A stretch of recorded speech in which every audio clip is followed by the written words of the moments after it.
Il y a des moments dans la vie où les mots deviennent des cris, où le cœur déborde de douleur, d'incompréhension ou de vide.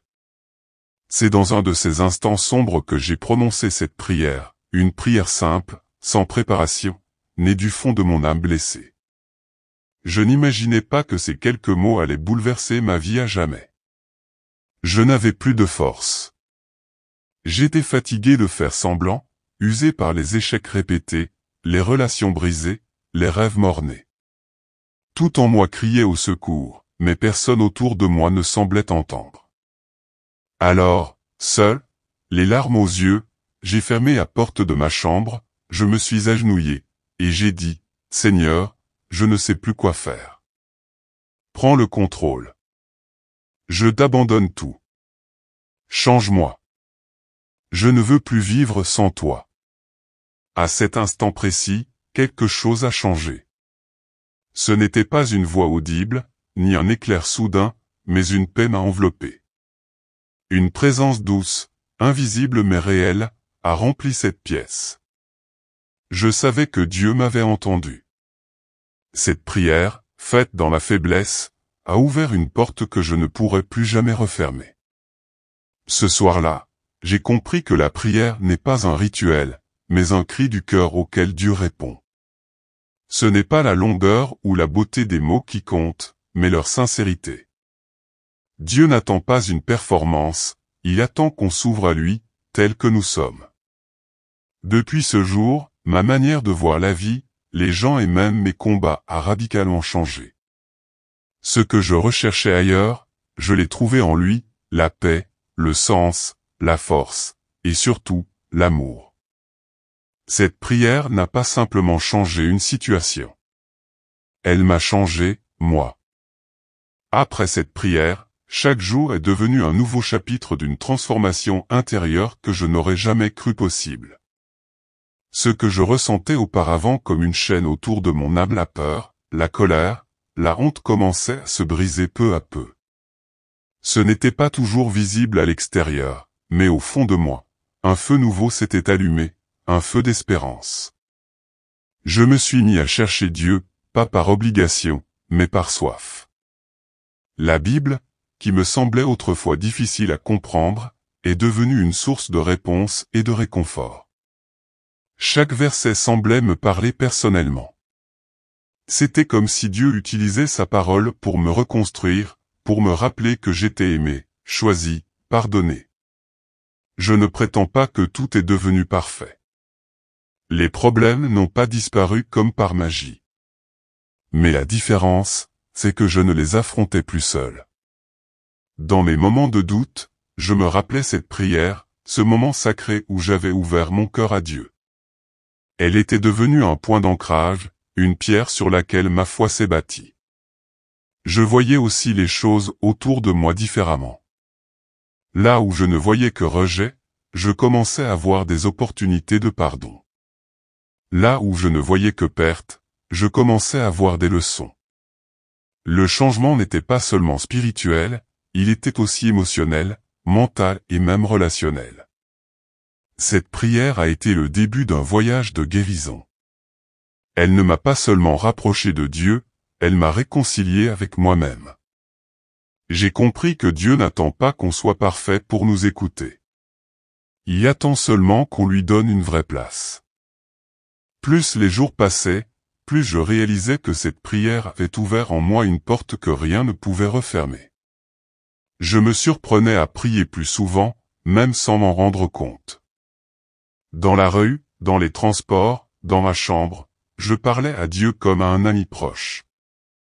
Je n'avais plus besoin de faire semblant, ni de cacher mes émotions. Il était devenu mon refuge, ma force silencieuse dans les moments de faiblesse. Petit à petit, des choses que je pensais impossibles ont commencé à se produire. Certaines blessures du passé ont trouvé la paix. Des pardons que je croyais impossibles à accorder sont sortis de ma bouche sans effort. J'ai vu des chaînes intérieures tomber, non pas par mes propres capacités, mais par cette puissance douce qui m'accompagnait depuis cette nuit où j'avais ouvert mon cœur en prière. Ma vision de la vie a changé. Je ne cherchais plus à impressionner le monde, mais à marcher dans la vérité. Cette prière avait placé en moi une lumière, un désir de plaire à Dieu plutôt qu'aux hommes. Et cette lumière, même dans les jours les plus sombres, ne s'est jamais éteinte. Les gens autour de moi ont commencé à remarquer le changement. Certains me demandaient ce qui s'était passé. D'autres étaient intrigués par ma paix au milieu des tempêtes. Je répondais simplement, j'ai prié. Mais pas comme d'habitude. Cette fois, j'ai prié avec tout ce que j'avais. Cette prière ne m'a pas simplement aidé à traverser une saison difficile. Elle a réorienté mon existence. Elle a replacé Dieu au centre, là où il aurait toujours dû être. Je me suis rendu compte que le véritable miracle, ce n'est pas seulement que Dieu change notre situation, mais qu'il nous change, nous, dans la situation. Avec le temps, j'ai compris que cette prière n'était pas un événement isolé, mais le début d'une relation vivante avec Dieu.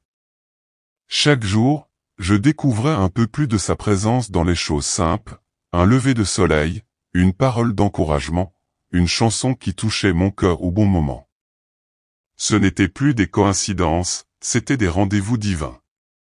Dieu me parlait, me guidait, me restaurait, à sa manière. Mon cœur autrefois rempli d'amertume s'ouvre à la gratitude.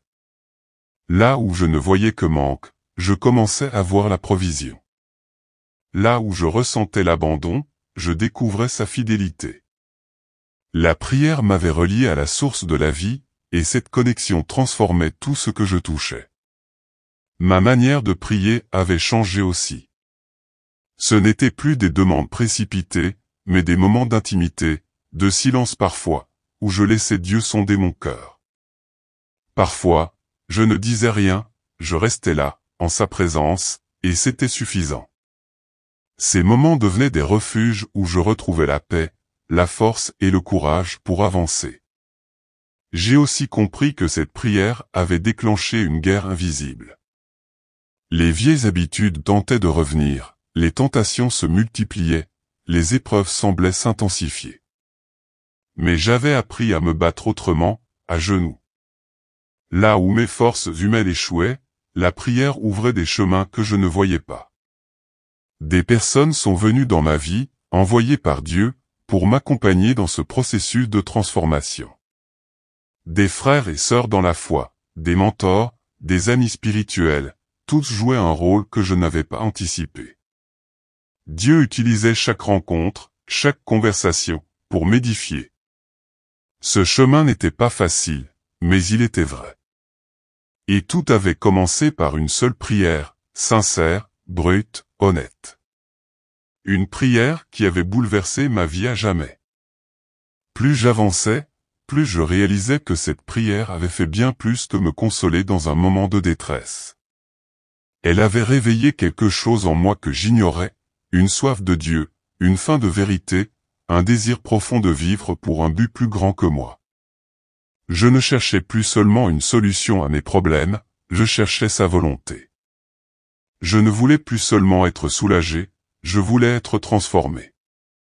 Mon regard sur les autres a changé. Là où j'étais autrefois critique, dur ou indifférent, je ressentais maintenant de la compassion.